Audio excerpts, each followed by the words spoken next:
नमस्कार दोस्तों, देश की पुकार यूट्यूब चैनल में आपका हार्दिक स्वागत है। दोस्तों, इस वीडियो को आखिर तक देखें और प्लीज़ इस यूट्यूब चैनल को लाइक सब्सक्राइब करना और बेल आइकॉन दबाना नहीं भूलें। दोस्तों, आप में से काफ़ी लोग जो है वो सरकारी कर्मचारी होंगे, अधिकारी होंगे, लेकिन जब आपने अधिकारी और कर्मचारी बनने की परीक्षा दी थी या उसका इंटरव्यू दिया था आरपीएससी में, तब शायद आपको पता नहीं होगा कि हो सकता है कि आप उससे और अधिक ऊंचे स्थान पर पहुंच सकते थे। मेरिट लिस्ट में हो सकता है कि आपका नाम और ऊंचा आ सकता था, तो आपकी पोस्टिंग या आपका पद बेहतर होता।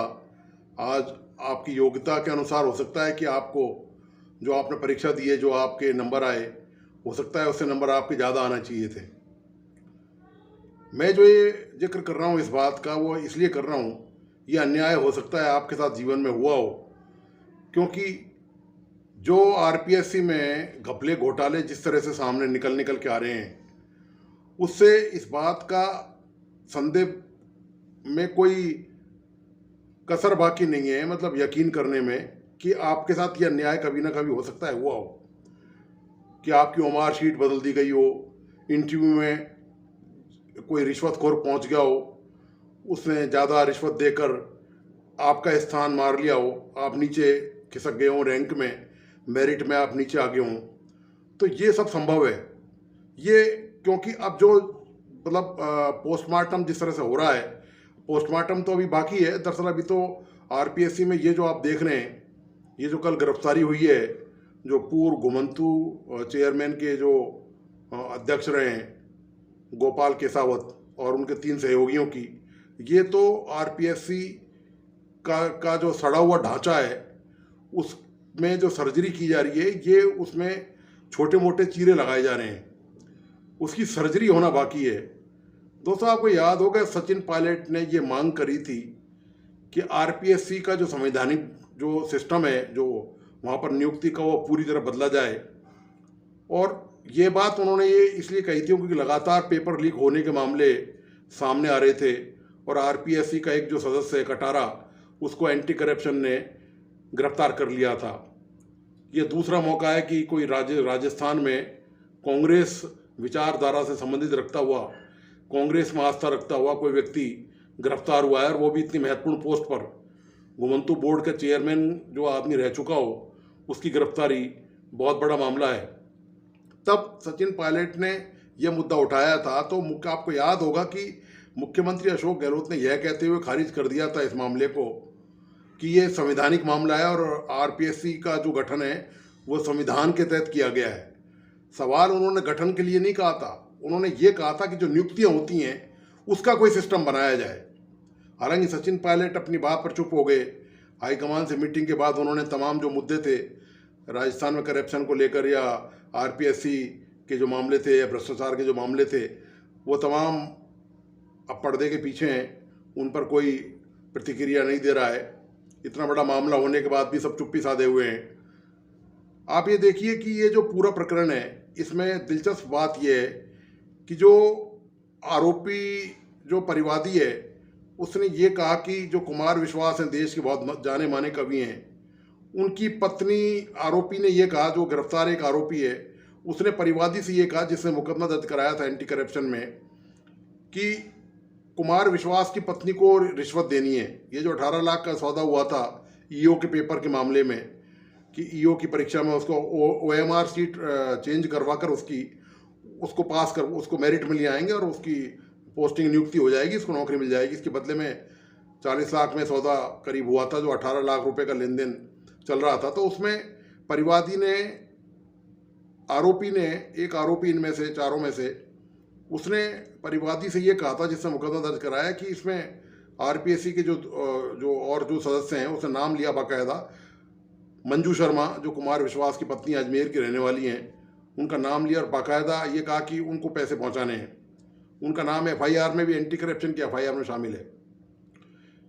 पुलिस ने क्या किया है, एंटी करप्शन ब्यूरो ने, मैं आपको पहले भी एंटी करप्शन ब्यूरो के बारे में जब कभी ऐसा मौका मेरे हाथ में लगा है तो मैंने विस्तार से एंटी करप्शन के जो तौर तरीके हैं, जो उनकी कार्यप्रणाली है, कि किस तरह वो कठपुतली की तरह नाचते हैं सरकार के इशारों पर और उनकी हिम्मत नहीं है किसी भी अधिकारी की, चाहे वो आईपीएस हो चाहे छोटे लेवल का अधिकारी हो, एंटी करप्शन में, क्योंकि होम जो डिपार्टमेंट है उसके तहत एंटी करप्शन आता है। और होम डिपार्टमेंट जो है उसका पोर्टफोलियो, वो विभाग जो है वो मुख्यमंत्री खुद संभालते हैं।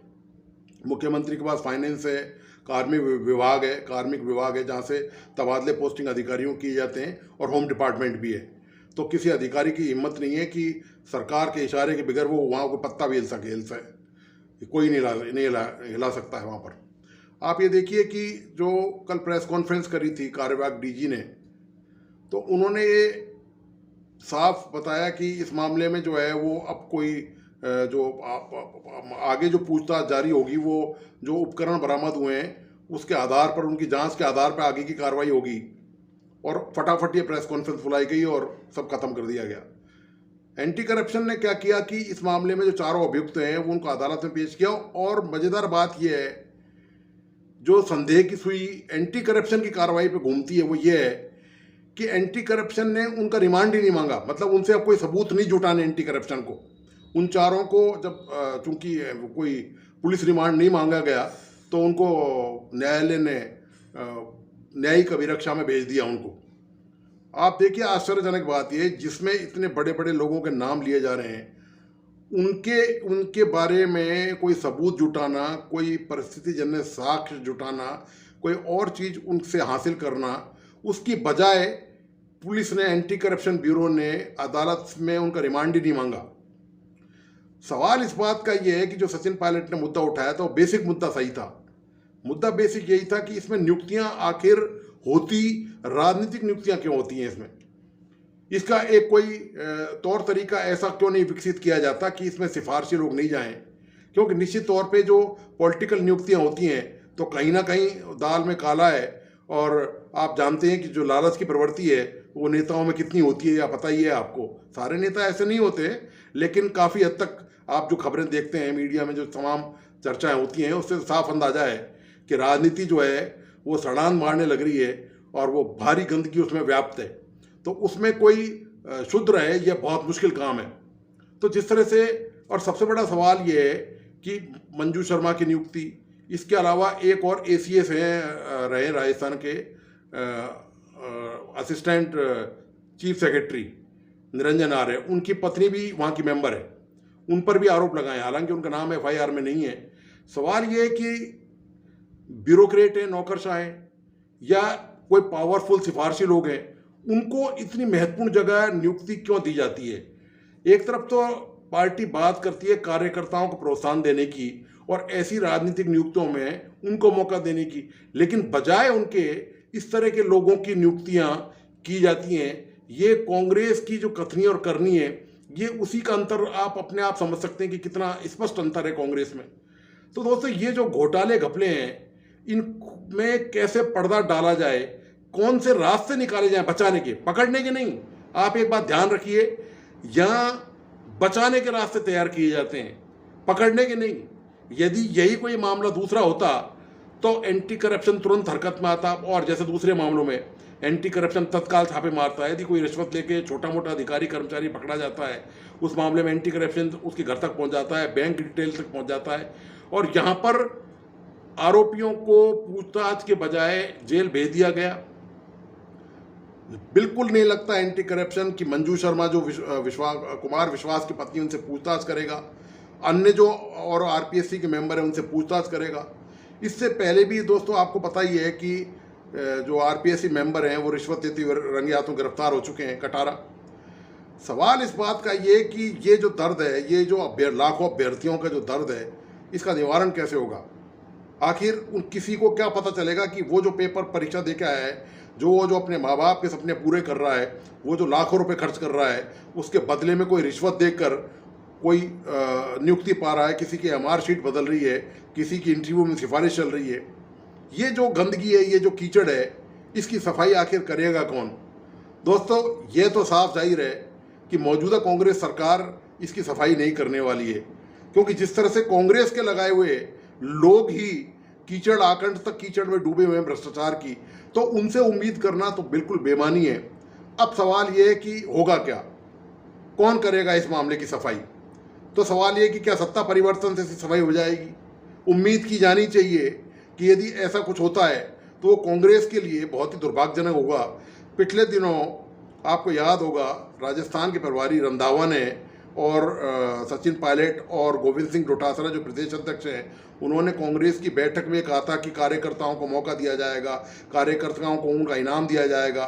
तो कार्यकर्ताओं को तो दोस्तों इनाम मिलेगा नहीं मिलेगा, लेकिन सिफारशियों को, जिनके करीबी संबंध है सत्ता से, जिनके करीबी संबंध है सरकार से, उनको ऐसी मलाईदार पोस्टिंग, मलाई खाने के लिए ज़रूर मौका मिलता रहेगा। तो दोस्तों, आपको आज का ये विश्लेषण कैसा लगा, प्लीज़ अपने लाइक्स और कमेंट्स मुझ तक ज़रूर पहुँचाएँ और इस YouTube चैनल को लाइक, सब्सक्राइब करना और प्लीज़ बेल आइकॉन दबाना नहीं भूलें। धन्यवाद, नमस्कार।